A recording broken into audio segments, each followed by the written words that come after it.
First, let's get it clear. Are you, Peter Ameh, still a member of the Labour Party? Is Peter Obi, your presidential candidate in the 2023 election, still a member of the Labour Party as we speak? Where do things really stand? It's very clear. There's no any public statement. It's not clear. It's clear because even at the Supreme Court level, it was there between Fubara and Martin Mewule. It was decided that you must be found on the register of a political party before you say you are the member. You must be a card-carrying member of a political party before they say you are a member. So it is clear that these things had not happened, and the one that happened last at the period at which His Excellency Peter Obi joined the Labour Party. I've been a Labour Party member for a very long time, and I have not relinquished that membership, and there's no public statement anywhere that I have relinquished that membership, except it's dotted. But the fact is that every time you have a discussion around trying to form a formidable opposition, while you try to discuss with other people, you can't have this discussion without having some level of progress collectively. Yeah, but these conversations or discussions, as you call them, are they with the clear mandate of the Labour Party? We have crossed that Rubicon a long time ago. Okay. Another youth man had already spoken about this several times. Right. So you are part of the coalition. Well, of course, we are part of the coalition. And Peter Obi, to make sure that. Why has Peter Obi not clearly come out to say he's left the Labour Party for the coalition, as other party members, people like Malami of APC, left the APC. Amechi has left the APC, declaring for the same ADC coalition. Why has Peter Obi or yourself not done that? Atiku is still a member of the PDP. Erufai is still a member of the SDP. The fact is, you don't want to understand the panic. Don't take the narrative of the APC that is panicking. Please, let's leave that aside.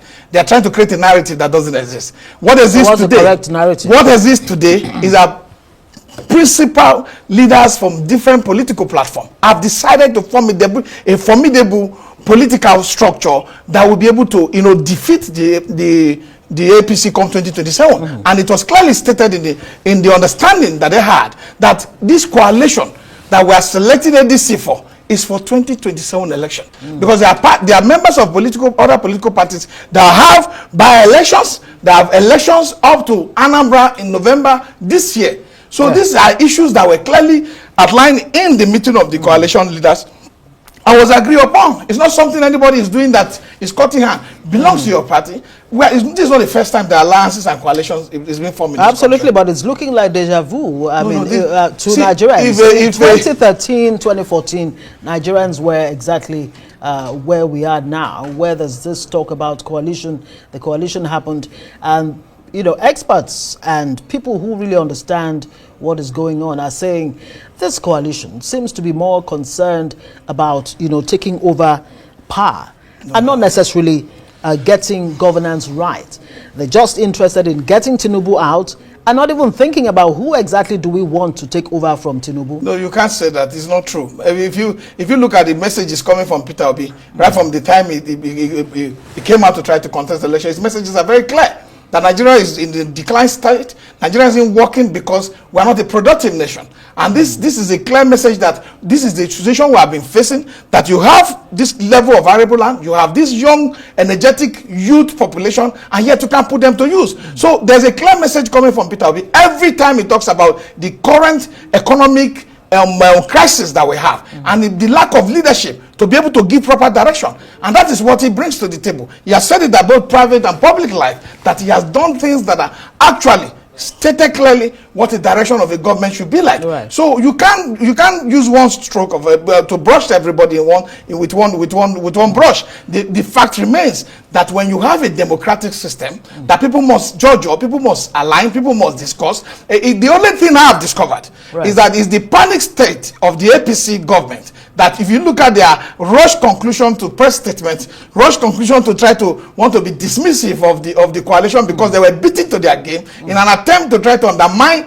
the coalition leaders from having a united front, they felt it was impossible before, but they have achieved their aim, and they are scared of the outcome of what we become. The only mistake the coalition leader will make is to jettison the zoning arrangement, the rotational presidency arrangement you have, the arrangement between the original constitution. People don't understand. Is there an arrangement on ground right now? And you talk about Peter Obi. I mean, yes, he wants Nigeria to move from a consumer nation to a productive one. But that is if he has his way in 2027 to be on the ballot as the flag bearer. Is that likely to be? It is likely to be. See, yeah. the coalition leaders have a choice before them. Right. It will be contested in 2023 without no House of Assembly, no senator, no House of no entrenched political machinery behind him. And you know he scored over 6 million votes. That was recorded for him. What was recorded for him was over 6 million votes. In the South alone, Obi defeated Tinubu by 44.5%. Tinubu got 35.5%. So Obi is leading in the South. In the North, as big as the North, and when people say, oh, Obi can have way into the North, Obi scored 15.2%. While Kwakwaso was scoring about 10%. In the South, Kwakwaso scored 0.46%. So you can't have this kind of, somebody who have this kind of mileage. If you are coming to the coalition today and you say, oh, you don't want to allow the southern region to unite against what you're going to bring, you bring a southern candidate. Well, it does look from what you are saying that from your team, you've made up your mind that Peter Obi must be the flag bearer. But this is a coalition where we've been told that all contending interests, should sacrifice for the best man to emerge. Are you coming to the table with a clear mind, with an open mind as to this could just go any way? Not necessarily coming your way. It's not in every coalition and in every political arrangement. There's always a way to settle these issues. Whether you're having a primaries that is open, or you're having a zone primaries, or you are having a consensus pre-primaries, because you need to do something to also defeat the APC. If the essence is to bring good governance to our people, we can't just go every time and try to go to say we go back to the old ways of doing things and we go to primaries at Eagle Square or wherever we go to and start to insult ourselves. So there must be a way that the leaders must know at this time. This is a critical time for Nigeria. This is a critical time for economic decline to be rescued. So the leaders must understand that if you are going to the South, you need to consider who has the momentum. You want to win an election. You are not going in to try. Is the momentum still there? You must put your best foot forward. Is the momentum still there for Mr. Peter Obi? See, the reason why today those who control our political system before used to manipulate our elections and get to it because the media was a restricted space. You either be in Lagos and you try to have how many information can go. Today, there's a liberalization of the media space. There's an open space. You can even get your data from the social media. You can get from Twitter, where people have Peter Obi alone followership on Twitter is about 5.2 million. So this is a complete center of information that you can get your data. I'm a political scientist. I won't come here. That's why you see I keep on telling you about figures, about data, about, to be able to put it in proper perspective. What is important for the coalition leaders to know. Because you need that momentum, that understanding. Because we are going to be contesting against a man from the South, and there's an unwritten arrangement. What people say, oh, why are you saying there's an unwritten arrangement? Yes. Is there an unwritten arrangement to say a vice president, when a president comes from the South, the vice president must come from the North? Right. There's none like that. There's no written arrangement like that. It is an unwritten understanding to keep this country one, to make sure we form a formidable united front as a people. And if that united front exists, we should be able to keep it. The only obstacle that would have been, if Peter Obi is not somebody who sacrificed for the good of his people, he's somebody who sacrificed for his people. And I say, to keep that arrangement alive, to be able to make sure that the understanding between the South and the North remains, that the general understanding remains, he has agreed to do one thing. And in that 4 years, the intention is to set our financial and political system right. That is what the intention is, because what we have today is that people spend public money without accountability, without transparency, without open governance system. Because before we into IPAC's Yabagi on the issue of whether Peter Obi will serve one term, is saying he's not too sure that the North will even trust, what Peter Obi is saying, that he will only serve one term. Yagbaji served after me. Why? I was IPAC chairman. I'm from the North. I'm from Kogi State. Yagbaji can't speak for the entire North. Yagbaji is from Niger. We are both from the North Central. I was IPAC chairman, then he later became after chairman. I was IPAC secretary twice. This is my turf. I've served in this political space. I've practiced in the political space, and for now, we know that this system has changed. Right. That is now the electorate that determine the outcome of elections. Okay. It is no longer this one you say, oh, I have this governor here that will bring 2 million votes. I have this senator here that will bring 1 million votes. No, the people are now young people who are tech survey, who understand the implication Peter of Ameh. electing a non-performing person. Peter, I wish we had all night to analyze these issues, but I have to say thank you very much. I think I love the analysis from this man. This man is trying to debunk all the rumors and the allegations from the APC. We know yesterday we had rumors that the chairman of Labour Party was giving P2B 48 hours to resign from Labour Party. And this man is also from Labour Party, and he has, hit the nail on the tail. This time Ryan has exposed something that many people are not even aware of. These people are doing anything possible so that if they play, they should what they are doing to APC. Remember that when they had that meeting, that coalition meeting, the first event, the venue that they put it, they know that automatically APC will carry their thugs to come and disrupt their event. So they just put a fake event venue. Guess what? Yes, Wike with his thugs and his foolish people went there to do pata.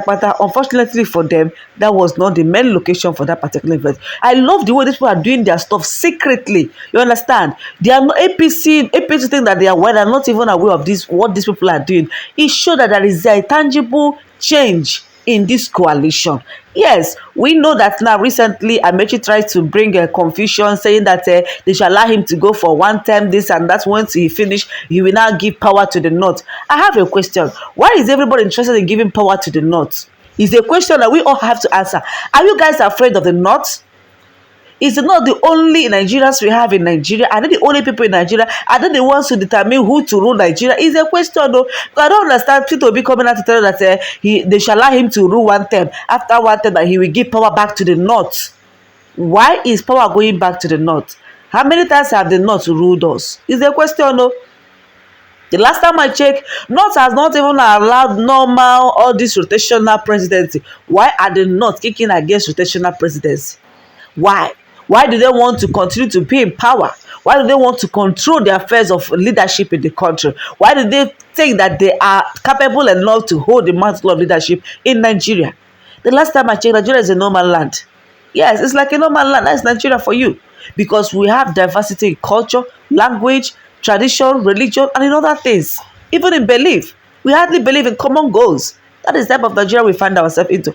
Anyway, let's not just dwell much on this. What matter is, I hope some of you might have been cleared from this Peter Mbah's analysis and his insinuations, telling us that P2B have not left Labour Party. Even him himself, he's also in NDC, that this is just a coalition to bring a change. That does not mean that they have all left their parties. No, they are still members of their party, but they are working closely with NDC to ensure that this APC is being voted as come 2027. Anyway, my lovers, I love this analysis. I don't know about you. What do you have to say regarding this? Feel free to drop it in the comment section.